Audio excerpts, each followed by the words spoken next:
Madam Secretary, it's good to have you back at the podium. Thank you, Margaret. I'm glad to be back. Question for you. Is there anything you'd like to see the Algerians do differently in response to the hostage situation that's underway? And more broadly, are there security or policy implications for Westerners, Americans in the region because of what's happening in Mali? Well, Margaret, thanks for asking that very timely question. And let me start off by saying that I spoke with the Algerian Prime Minister Salal yesterday. I expect to speak with him again this afternoon. Our counterterrorism experts have been in close contact with their Algerian counterparts throughout the last days. And we've also been in close consultation with partners around the world, sharing information, working to contribute to the resolution of this hostage situation as quickly as possible. Now, let me say the situation is very fluid. It's in a remote area of Algeria near the Libyan border. The security of our Americans who are held hostage is our highest priority, but of course we care deeply about the other Algerian and foreign hostages as well. And because of the fluidity and the fact that there is a lot of planning going on, I cannot give you any further details at this time about the current situation on the ground, but I can say that more broadly, what we are seeing in Mali, in Algeria, reflects the broader strategic challenge, first and foremost for the countries in North Africa and for the United States and the broader international community. Instability in Mali has created the opportunity for a staging base and safe haven for terrorists. And we've had success, as you know, in degrading al-Qaeda and its affiliates' leadership and actions in Afghanistan and Pakistan. We've seen the great cooperation led by African troops through the UN mission that we were just discussing in Somalia. But let's make no mistake, there is a continuing effort by the terrorists, whether they call themselves one name or al-Qaeda, to try to destroy the stability, the peace and security of the people of this region.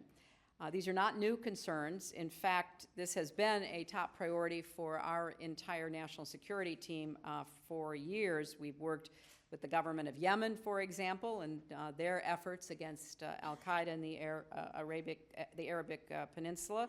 We've worked in something called the Trans-Sahara Counterterrorism Partnership, which works with 10 countries across the region. So we have been working on these problems, trying to help build capacity, trying to create regional networks to deal with problems in one country that can spill over the border of another, and working to provide American support for the disruption of these terrorist networks. At the UN General Assembly in September, we made the situation in Mali an international priority with a central focus on working to have an international response. I certainly am among a number of officials in our government who've met and worked on this issue over the last weeks. In fact, in October, I flew to Algeria for high-level talks with the president and others in responsible positions in this security area, trying to determine what more we could do to strengthen our security ties. In November, I sent Deputy Secretary Burns and a team to Algeria to really get into depth about what more we could be doing.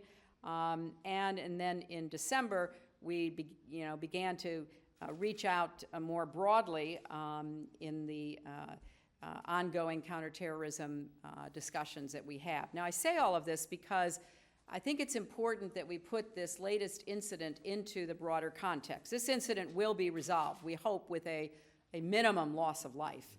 But when you deal with these relentless terrorists, life is not in any way precious to them.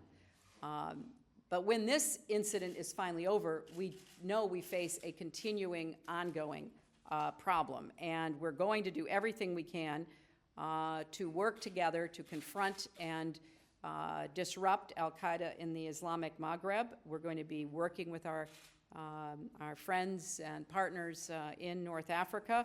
We are supporting the French operation in Mali with intelligence and airlift. We're working with a half a dozen African countries, as we did with respect to Somalia over so many years, to help them be prepared to send in African troops.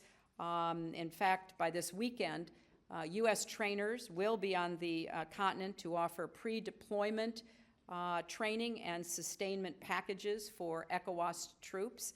And we are prepared to fund airlift for those troops into Mali. This is difficult but essential work. These are some of the most remote places on the planet, very hard to get to, difficult to have much intelligence from. So there's going to be a lot of work that has to go into our efforts. But I want to assure the American people that we are committed to this work.